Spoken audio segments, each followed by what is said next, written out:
Klockan är 6 på eftermiddagen och jag är här ute på lotten.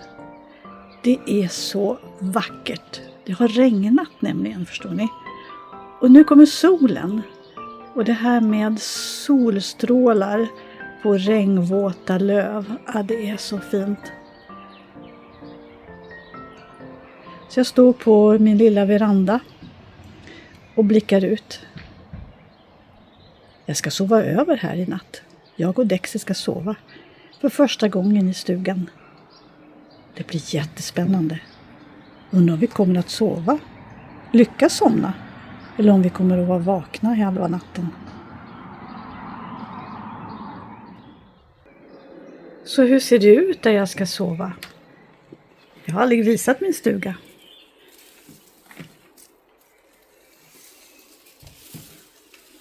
Den är inte stor. Jag tror att det är 17 kvadrat bara. Ett enda rum.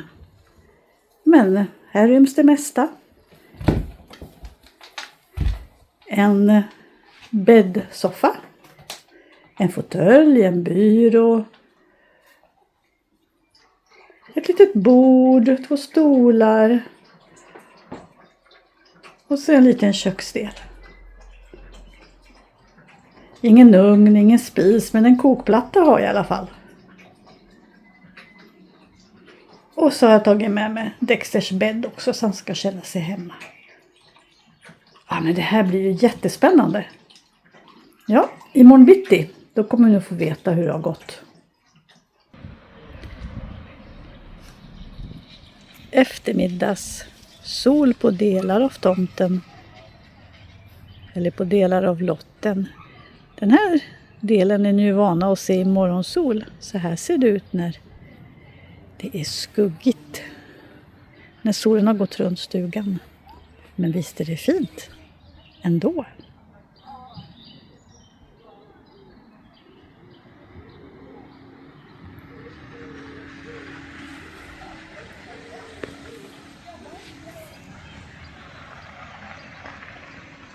Det är så lummigt och grönt, speciellt nu efter regnet. Och jag älskar den här årstiden.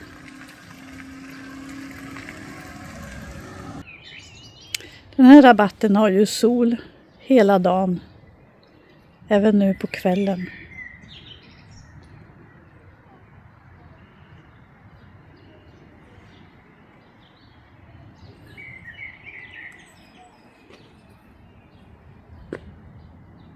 Dexter är väldigt konfunderad över att vi inte åker hem till lägenheten. Men han har fått mat, han har sin bädd här. Jag tror att han har begripit att vi ska sova här i natt.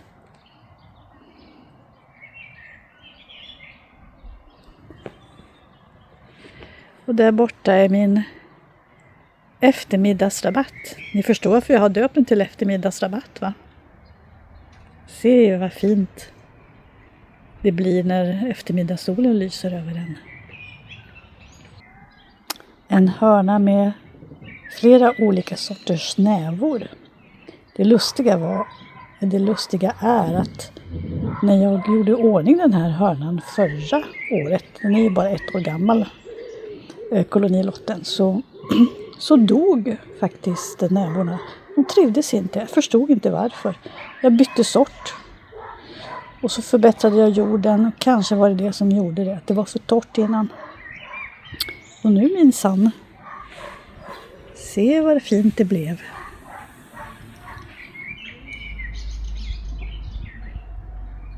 Och det blommar. Det ser lite stökigt ut. Men jag gillar det. Jag gillar den här frodigheten.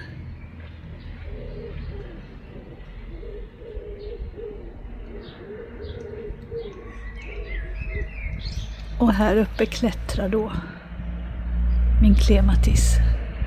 Den som jag undrade om den skulle orka klättra hela vägen upp. Men det har den gjort. Den har till och med passerat pergolan. Eller portalen. Jag måste erkänna att jag är väldigt nöjd med den här färgkombinationen. Silveraxets mörk, grön, röda blad.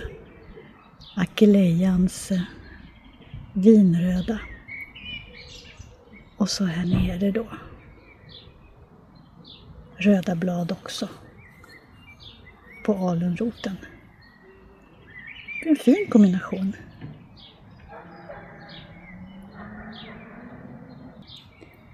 Och när stjärnflockan sedan slår ut så blir det ytterligare en nyans av rött. Mörkrött. Jag är inte så förtjust i klarrött. Men vinrött, det gillar jag. Nej men god morgon världen. Så här ser det ut idag när jag kliver ut från stugan där jag har sovit en natt. Och det har gått alldeles utmärkt att sova. Och nu är det tidig morgon. Så här tidigt brukar jag aldrig komma ut till Lotten annars. Så nu får jag se hur det ser ut när klockan är bara typ 7 på morgonen.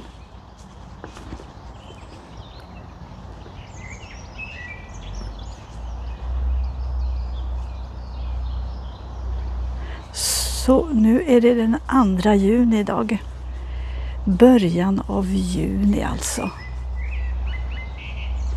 Första riktiga sommarmånaden. Oj, oj, oj. Vad fort det går. Men har ni sett så fint? Min följeslagare Dexter har givetvis varit med mig i stugan i natt. Men ska vi ta en liten runda då? Lite snabbt och se vad som har hänt. Sen sist. Sen det var maj. Här är mitt silverpäron. Vuxit fint sedan i fjol. Återigen, jag måste bara påminna er om att den här koloniträdgården, den är ju bara 1 år gammal. Så allt som jag har planterat, nästan allt, lite planterat har jag gjort i år också, är från i fjol. Det vi ser där borta, längst bort, är hörnrabatten. Och sen har vi eftermiddagsrabatten. Och här har vi solrabatten, eftersom det är den som har sol hela dagen. Och den går liksom runt Lotten på det här viset. Och sen den här delen mot Röda stugan bredvid, som är Pirjostuga, den kallar jag för Pirjorabatten.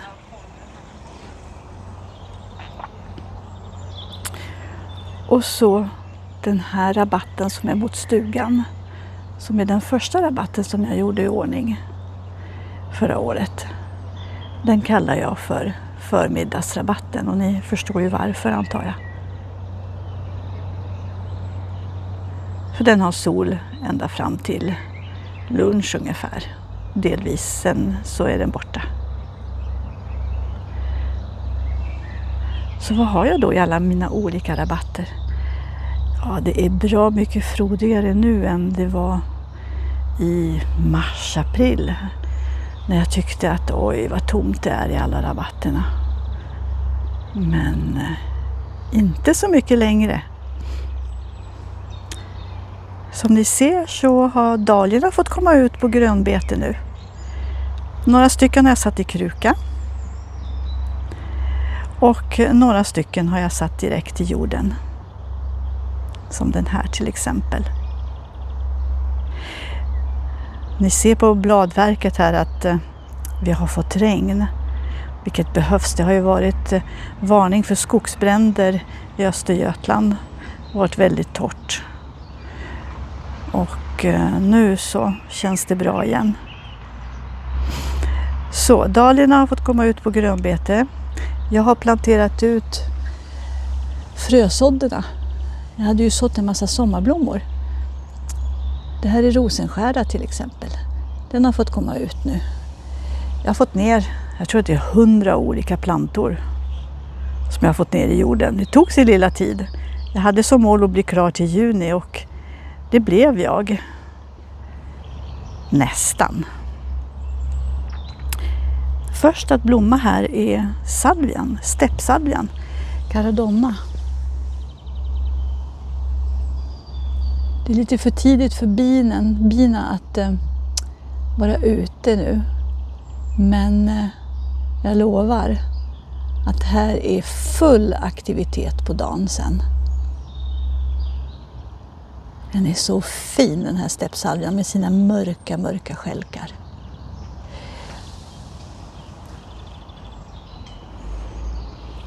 Jag har ganska många rosor i sol- och Pirjo-rabatten.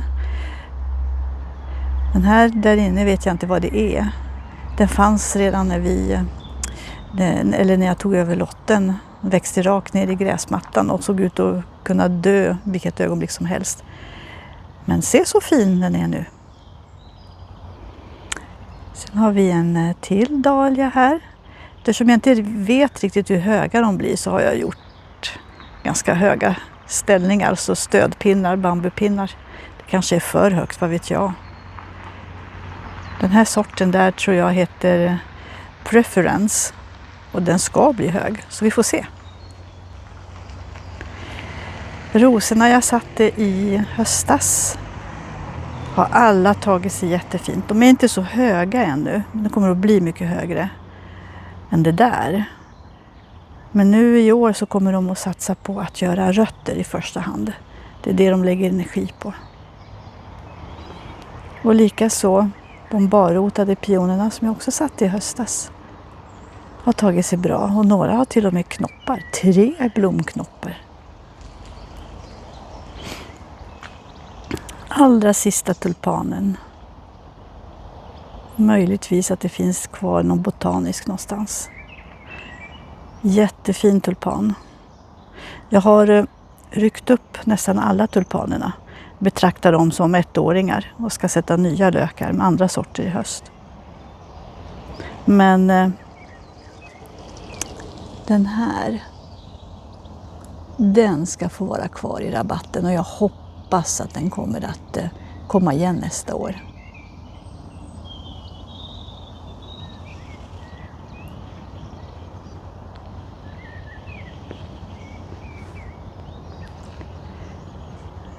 Eftersom jag var här igår kväll så kunde jag känna hur trädgårdsnattviolen, den vita som jag planterade för några veckor sedan, hur den doftade. Ja, den doftade så himla gott alltså. Och fin är den också, en gammaldags mormorsväxt. Det är sådana som jag helst vill ha i min trädgård. Akelejor till exempel. Sådana vill jag ha fler av. Jag ska höra om grannarna har några som de kan skänka bort. Jag har sett att de frös åt sig i deras grusgångar till exempel. Och sen den röda löjtnantshjärtan Valentin. Och den vita fänrikshjärtan där och Jack Frost. Ja, men jag tycker det blir fint.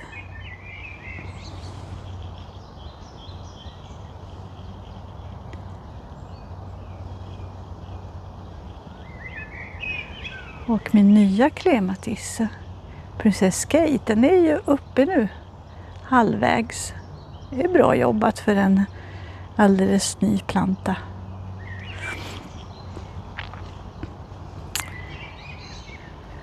Silveraxen, herregud vad den trivs här. Ja. Den som aldrig tog sig i mina förra trädgårdar. Och Allium Mount Everest. Jag tycker det blir väldigt lyckat, måste jag säga. Kombinationen av vit allium och rosa ormrot. Visst är det fint?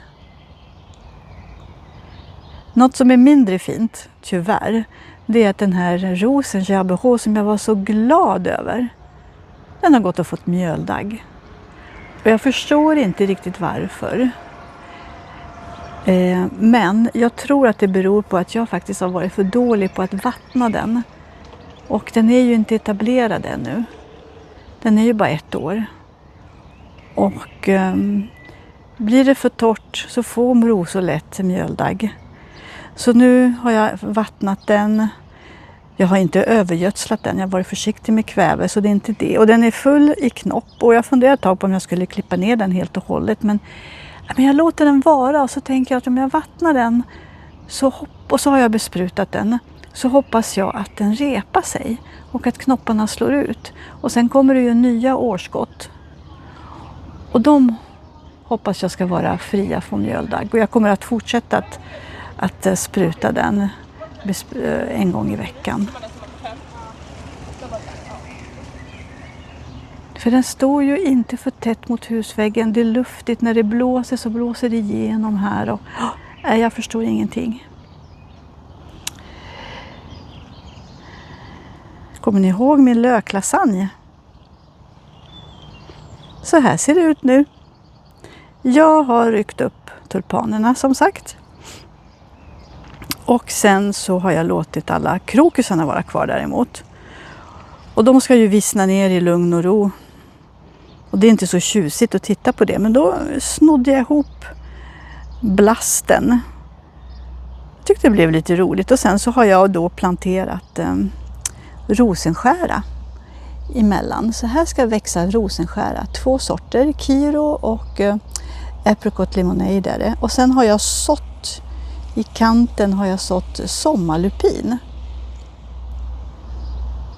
En 1-åring. Så jag tror att det kan bli fint. Jag har ingen aning om de gror lätt eller inte, men det visar sig. Så ser den ut. Det är ingen löklasagne längre, utan det kommer att bli en sommarblomsrundel.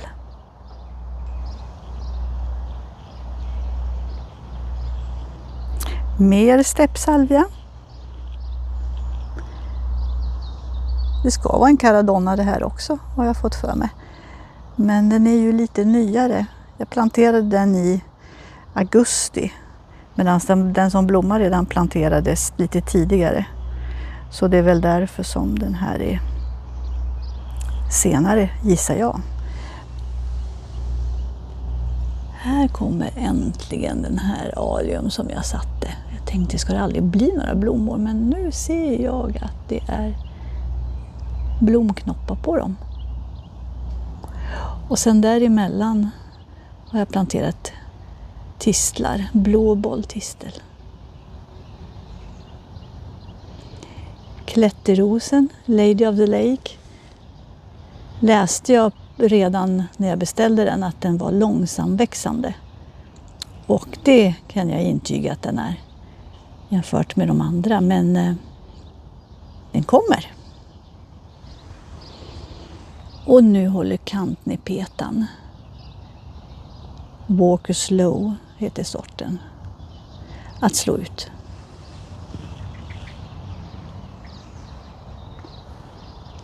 Ytterligare en ny pion. Men den här kommer inte, tror jag, att få några blommor. För det här är såna här, jag brukar kalla dem för skuggknoppar. Alltså man tror att det är en knopp. Men det betyder bara att den har det fint, men den inte riktigt känner för att blomma i år. Men den kommer att blomma nästa år.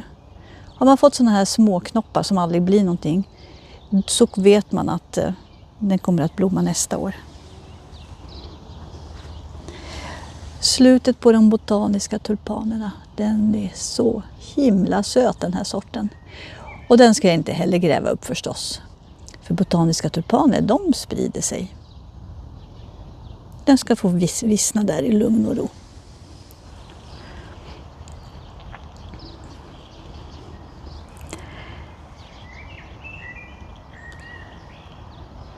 Sen har vi då parad alium framför alla andra. Purple Sensation. Det är som sagt lite tidigt på morgonen för bina har inte vaknat upp ännu, men oj, här kan jag tala om att det är full aktivitet. Jag ska lägga ut en film från senare idag, så får ni se.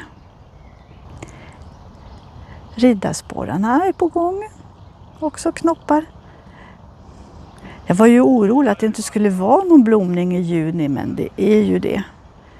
Det kommer ju massor med blomning. Jag vet inte hur jag tänkte där. Och sen det som är, det är ju också att bladverket bidrar ju med färg. Jag menar, det är inte bara jämngrönt allting.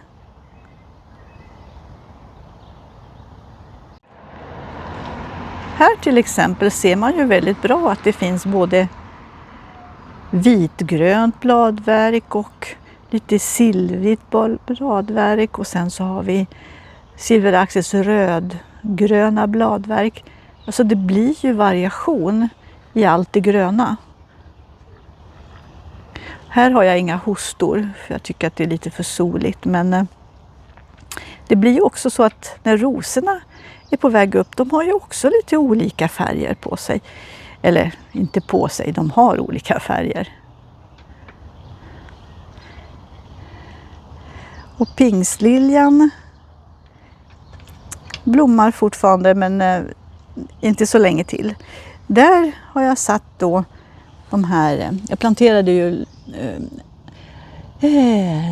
luktärtor, satt jag rakt ner i jorden, och de kommer upp. De är inte lika kraftiga som de som jag har försått, men de lever. Och sen är det sömntuta, så här ska det bli luktärtor och sömntuta som klättrar upp. Jag ska gå till den andra mindre runden och visa hur de luktärtorna ser ut, för jag har satt luktärtor där också. Men de är som sagt förodlade. Ni kommer märka skillnaden.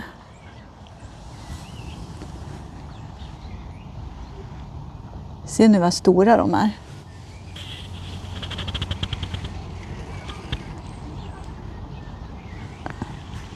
Kraftiga. Och de har blivit ännu kraftigare sedan de kom i jorden för bara en vecka sedan. Och apropå luktärtor, när vi är ändå inne på det, så har jag även satt luktärtor här. I väntan på att rosen ska klättra. Som har fått svartfläcksjuka, ser jag. Ja, men jag hoppas att den grejar det där själv. Så är det med rosor. Man får räkna med att det blir lite fläckar och så. Det går inte att ha perfekta rosor om man inte besprutar dem hårt, och det vill inte jag. Men jag tror det kommer att ta sig. Men i alla fall, det jag skulle visa, det var att här nere har jag också satt en rad med luktärtor. Tanken är att de ska klättra upp för portalen. Här har jag rensat ogräs. Jag ska slänga det där i en plastpåse sen. Jag ska inte in på komposten. Det är ju åkerfräken. Mitt värsta ogräs. Och speciellt nu efter regnet så kommer det upp nytt hela tiden. Men jag tänker inte ge mig. Så fort jag ser att de sticker upp sina huvuden så är jag där och rycker.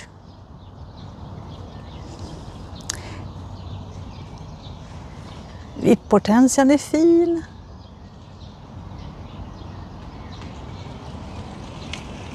Jag hoppas den inte blommar för tidigt. Utan jag vill att den ska blomma på sensommaren.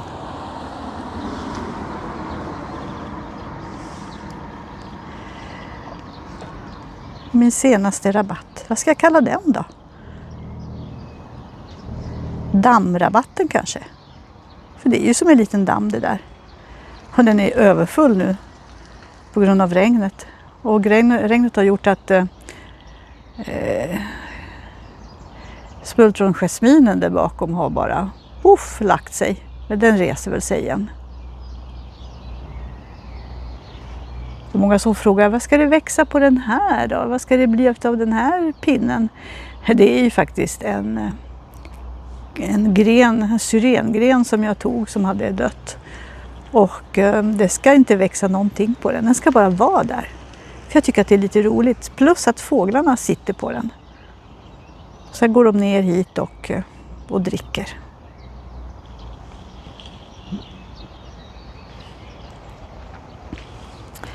Rödvinbärsbusken. Jag har fått såna här som jag har förstått, för jag visste inte vad det var för någonting. Jag tänkte, är det här någonting som tar död på busken? Men det är det inte. Det är någon slags lus som gör det. Och busken tar inte skada av det. Det ser kanske inte så roligt ut, men den klarar av det här. Och det är ju inte överallt. Och bär, det kommer jag att få. Ska vi se om jag kan, där så är vi då. Här har vi bär, minsann.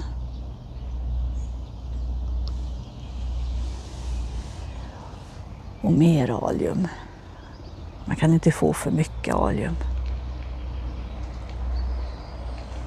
Den här lila färgen, det är synd att tulpanerna där borta är på väg att blomma över, för det var så fint. När man tittar så, man ser det är lite rosa från de botaniska tulpanerna och sen den vinröda där borta och sen aliumsfärg. Det var så fint tillsammans.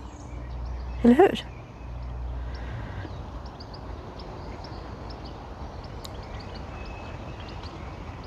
Herregud vad min potatis har vuxit efter regnet. Det är dags att kupa den igen, ser jag. Jag ska fylla på jorden där upp till kanten av krukorna nu. Ja, vad roligt. Nu blir man lite glad. Äppelblomningen är definitivt över och jag tyckte att det var så lite bin och hummelor i år. Men någon är det som har gjort jobbet, för att jag har väldigt mycket kart. Så mycket kart så att om inte den kartgallar sig själv trädet så kommer jag bli tvungen att göra det. För så här många äpplen kommer inte den att då klara av att bära utan att gå sönder. Plus att äpplena blir små och säkert fula också. Den här perenna stockrosen, den ser ut som en rabarb, den är ju enorm. Ska det vara så här stort? Det är nästan så att den stränger ut rosen. Generous Garden är bredvid. Fast det är ju en klätterros och den tar sig upp högre upp ändå. När man undrar. Men nu ska vi få se någonting som jag är väldigt glad över.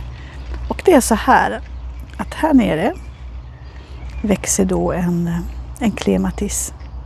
En hybridvariant. Och förra året när jag satte den så tvärdog den. Alltså det funkade inte. Det var alldeles för soligt, det är söderläge, jag hade inte tillräckligt mycket skugga på rötterna. Men sen satte vi upp den här pilpalisaden mot vägen så att det blev skugga nere vid marken. Och ser ni, den var inte alls död, den bara protesterade. För nu har den klättrat och titta vad den bjuder på.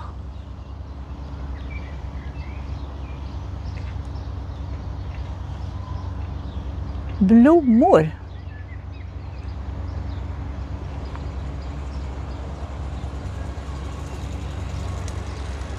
Hoppas ni ser det så att det inte är någon slags konstigt motljus. Jag ska lägga en bild också som jag tog igår kväll. Kvällsljus. Ja men alltså. Va? Hur vacker kan man vara? Apropå dahlior så har vi 3 stycken stora dahlior här. De fick växa i kruka för att de är så stora så att de tar alldeles för mycket plats i rabatterna. Och det är på varsin sida så har vi en café au lait. Och det märkliga är att de är satta samtidigt, knölarna, men den här har kommit upp mycket mer än vad den andra har där borta. Och sen här i mitten så har jag en breakout. Och jag har toppat alla mina dahlior nu. Utom den här som är för liten. Men jag har toppat dem och det har funkat fint. Och nu kommer det här nya sidoskott.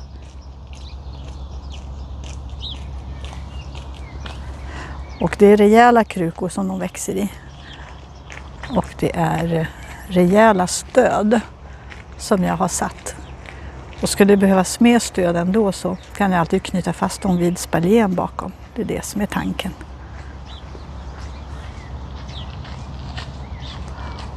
Så jag har lagt lekakulor ovanpå jorden. Nu hoppas jag att inte sniglarna hittar hit. Men jag har inte sett några sniglar än. Det borde krylla av dem nu när det har regnat. Men nej. Kanske att de Många dog faktiskt i vintras när det var så kallt. Jag måste gå tillbaka här och titta på min älsklingsros. Lyckefund, en honungsros. Oj, oj, oj, oj. Jag har inte sett en blomma ännu. Det här är första eller andra säsongen jag har den och den kommer att blomma nu för första gången. Har ni sett? Åh, det är så mycket blom. Det är så mycket blomknoppar. Åh.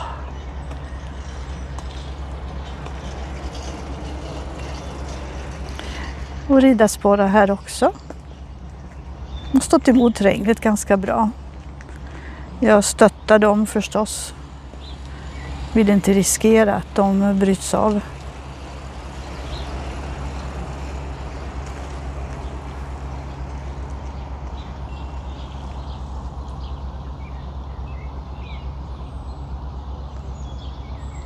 Jag tror inte att jag har sett den här blomman någon gång. Ja. Blå är den, men vilken sorts blå? Det vet vi om några veckor. Det är dags att klippa syrenhäcken. Det blir ett jobb det också. Här i kolonin så får man inte ha häckar mellan tomten eller mellan lotten som är högre än 1,80. Och den här är väl 2,80 tror jag. Så det blir till att ta ner den rejält.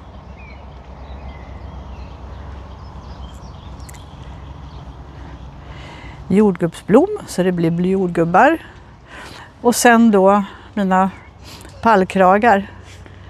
Där har jag skördat nu all rädisa. Och så har jag sått rödbetor här istället.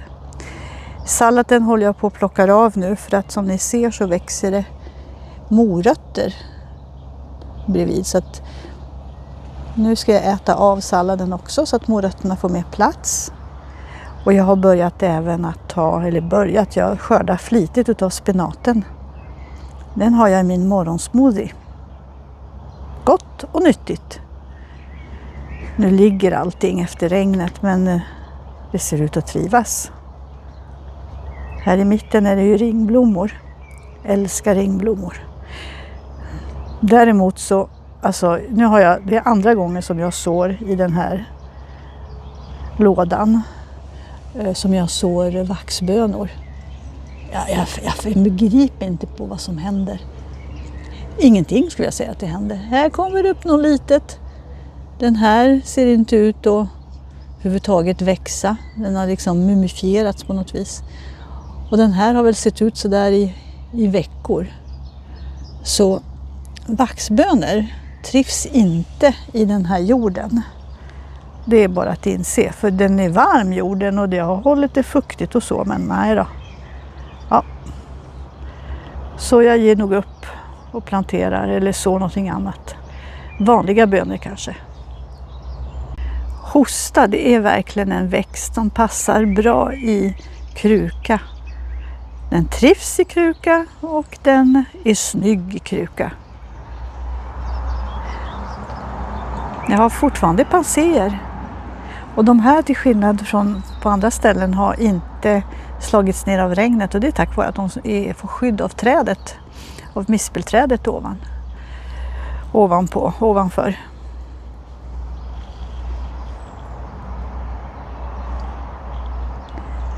Just det, där borta måste jag bara visa också. För där har jag planterat ner solrosor. Solrosor av sorten Ice Cream. Den ska bli 2 meter hög. Ljusgul. Jag visste inte riktigt var jag skulle ha dem. Så då fick det bli där. Och blir de höga så kan de ju göra den här okända klätterrosens sällskap.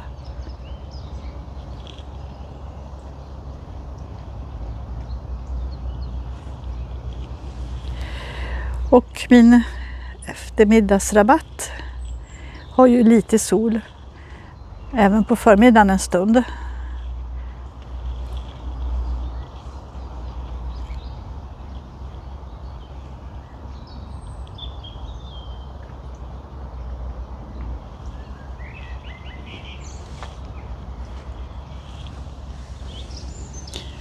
Fint när alunroten blommar, tycker jag.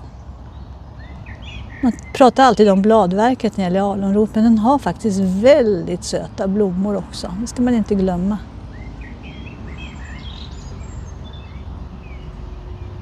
Aklejor.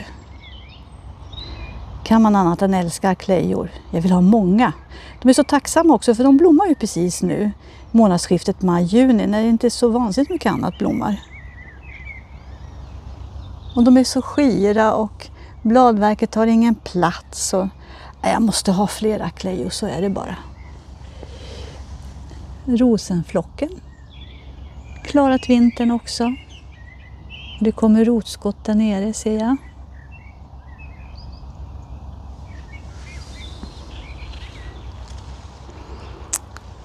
Och en dahlia i kruka. Det är samma dahlia och samma slags kruka som i solrabatten. Sweet Natalie heter den. Och det ska bli spännande att se, för att den här dahlian växer mer då i halvskugga medan den andra har full sol. Och det blir spännande att se hur det påverkar blomningen. Och det där skottet, eller sticklingen som jag satte ner, jag kommer ihåg det. Ska vi se här. Den här, som jag trodde var en flock som Dexter hade brytit av. Men det är det ju inte alls, utan det är en kransveronika faktiskt. Och jajamensan, nog lever den alltid. Så jag tror att jag kanske får en extra planta av kransveronika. Att det går att ta sticklingar på det här viset. Bara bryta av och så stoppa rakt ner i jorden. Men man måste hålla efter med vatten förstås.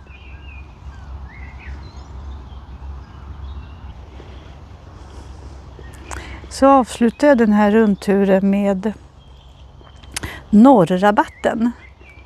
Den har sol så här dags på morgonen och sen en liten stund på kvällen. Annars så är det här skuggläge. Och jag vet inte om ni minns, men i april så tittade jag på den här och så tänkte jag, men gud, ingenting kommer upp. Allt är dött.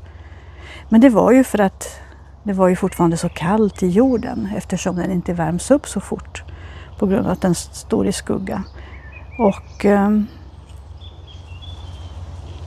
nu är det ju frodigt ju. Va?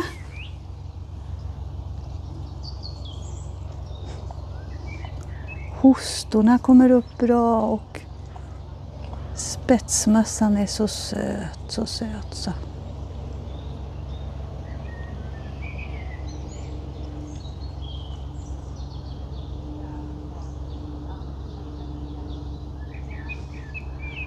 Och stjärnflockan där borta. Som är på väg att slå ut, va? Eller hur? Det är inte många dagar kvar nu, men det tar lite längre tid här, som sagt, eftersom det är skuggläge.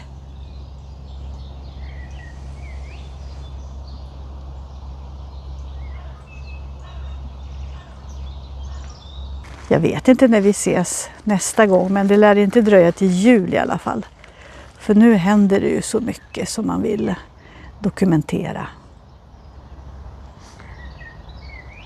Så på återseende. Och ha det fint så länge.